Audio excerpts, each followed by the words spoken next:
অৱশেষত নগৰপেৰা স্বৰ্গীহলৈ আহিল BSF জোৱান প্ৰবৃত্ত কুমাৰ দাসৰ নশ্বৰ দেহ ২৭ ডিচেম্বৰত জম্মু কাশ্মীৰত শ্বহীদ হৈছিল প্ৰবৃত্ত কুমাৰ দাস দেশ আৰু স্বজাতিৰ বাবে যুঁজ দি অৱশেষত মৃত্যুৰ ওচৰত হাৰ মানিলে নগৰপেৰাৰ হৰিদুবাৰ বীৰ সন্তান শ্বহীদ প্ৰবৃত্ত কুমাৰ দাসে যোৱা ২৭ ডিচেম্বৰত জম্মু কাশ্মীৰৰ এক অতব্য অৰণ্যত উদ্ধাৰ হৈছিল BSF জোৱান প্ৰবৃত্তৰ নিথৰ দেহ প্ৰবৃত্তৰ মৃত্যুৰ খবৰে হতচকিত কৰিছিল পৰিয়ালৰ লোকক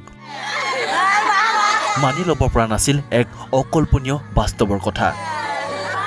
প্ৰবৃত্তৰ মৃত্যু এক পৰিকল্পিত হত্যাকাণ্ড বুলি মৃতদেহ সমজি লোৱা নাছিল পৰিয়ালৰ লোকে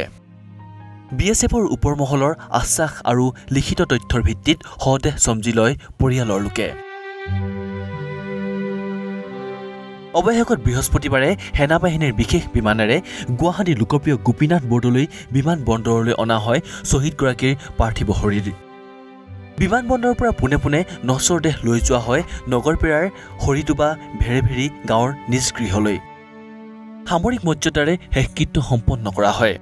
কেইবা যায় তোপঠেনেৰে সামৰিক মৰ্যাদা সম্পন্ন কৰা হয় আৰু এনেকৈয়ে পঞ্চভূতত বিলীন হ'ল শ্বহীদ প্ৰবৃত্ত কুমাৰ দাস